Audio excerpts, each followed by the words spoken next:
Welcome to Daytime Ottawa here on Rogers TV. Well, tomorrow, 10:30 a.m. at City Hall, it is the swearing-in ceremony for our new City Council. All City Councillors being sworn in, of course, the new Mayor as well. So we wanted to take an opportunity to, maybe if you haven't met some of the new members of City Council, to introduce you to them. And I am joined first, and by the way, we have 5 new City Councillors on the show today. And first up is Laine Johnson, Councillor for College Ward, Councillor-Elect, I guess, still until tomorrow's swearing-in ceremony. Laine, let's start off with introducing yourself. It's a great opportunity for viewers out there that perhaps don't know you yet. Tell us a little bit about your background. Thank you. Yes, so my name is Laine, and I live in College Ward with my husband, who's a small business owner, a tradesperson. We have 2 young children. I took a leave of absence from CCOC, which is a housing corporation, a nonprofit housing corporation here in Ottawa. And so my most recent career has been in affordable housing. But before then, I also ran a nonprofit that taught Ottawa City Hall 101. And that's really? So that is when I really started falling in love with cities. We would invite in different departments and different elected officials to work on projects that mattered to residents. And through that, I got to see, how a strong city councillor can really light a fire under people, and how, those that are less engaged can also seem to have an impact on people's participation. And I got very interested in what those different leadership qualities were. Well, I know you're excited as well, because we were just talking off camera and you were saying, you didn't necessarily have an opportunity to talk about your passions, right? And now you get to do it every day. Yeah. Tell me about that excitement. I mean, it's daunting, but I know you're certainly excited to do it. Yeah, well, I mean, I think because I was able to teach different aspects of how Ottawa City Hall runs to people across the city, I was able to have a natural audience at that time. Right. But since then, as you say, it has been sometimes difficult to find people who will get very excited about procedure, what you see at City Council. Right. I mean, I guess until recently, when we really saw procedures start to fall apart and personalities at play, then there was an appetite to discuss, certainly people are concerned about their tax dollars and those types of effects that are happening right now with inflation and other affordability pressures. So when things are going badly, you do seem to find that misery loves company. But I do hope in the next term of council that when things are going very well, that people will also want to talk about that with their friends and family. Are you encouraged so far? I mean, you've had a chance to meet, I would imagine, all the city councillors and Mayor-elect Mark Sutcliffe. Are you encouraged with the conversations you've had so far? I very much am, and because I think you can really see the common ground. There are a lot of pressures with a growing city that come with, that kind of intense development, whether it's manifesting downtown with towers, or whether it's the suburbs thinking about whether they're going to grow out, or College Ward being in the middle, not knowing which way to go. We, I think, are all concerned about traffic and speeding. So finding some of those common places to be able to work together, I think is really quite simple.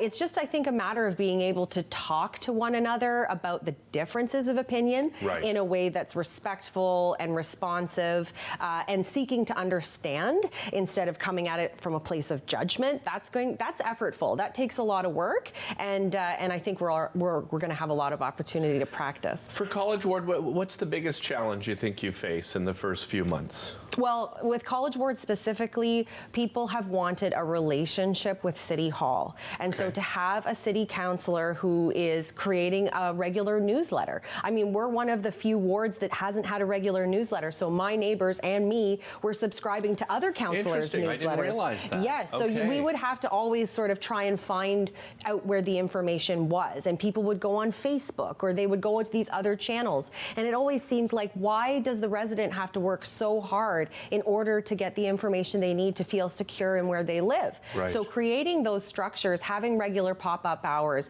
being responsive to email and phone, hiring a staff that is really devoted to that person's experience has been really important for me, and we can kick that off within the first 30 days of being in office. What about citywide? When you look citywide, what are some of the biggest challenges you think this new term of council will face? Well, There's quite a few, I'm sure. Yes, I guess there's some that we could imagine are in our control, and then some parts that feel maybe a little less in our control right now. So certainly, such as, what's an example? Bill 23, I think, is something we need to note. It's been in the news a lot lately. Yeah. It not only has impacts for the environment as to how people can build out onto, new protected areas, but it also has some financial implications when it comes to how growth pays for growth and how municipalities can ensure that there isn't more pressure put on the tax base when we're trying to build out infrastructure. You're talking about developer fees. Exactly. In this yes, instance, that's right. So when we're kind of stripping away a lot of those places where municipalities have control, I think that it creates some uncertainty for City Council that I think will be having some ripple effects through the next term of council. And then within our control, most certainly, I think looking at that budget, we could choose to do objectives-based budgeting.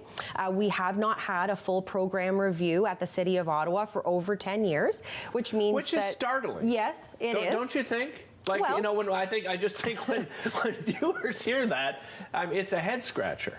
It really is a head scratcher. However, I mean, I don't know how to. We do need to address the fact that we are a political system running to be, re-elected, and sometimes objectives-based budgeting can create winning and losing situations, right? You're going to put money over here so that you don't put money over here, and that's how you build your budget, and that's not always palatable politically. But I think that we do need to have that accountability at City Hall, and it's up to us as city councillors to be able to inform and communicate with our residents, sort of back and forth with residents to City Hall, so that we get those objectives right. I think it is more responsible when it comes to our money, and we shouldn't always be worried about whether or not we get re-elected. We need to address really pressing priorities now.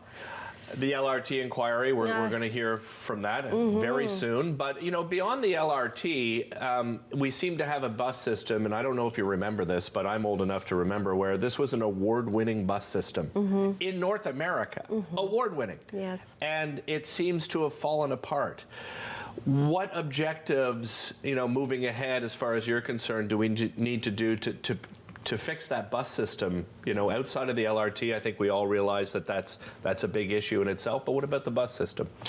Well, I think so the 88 serves many communities in College Ward, and that bus has sort of irregular frequency and also has some really kind of bottleneck stops when it comes to the college, and some really sort of high density kind of on and off.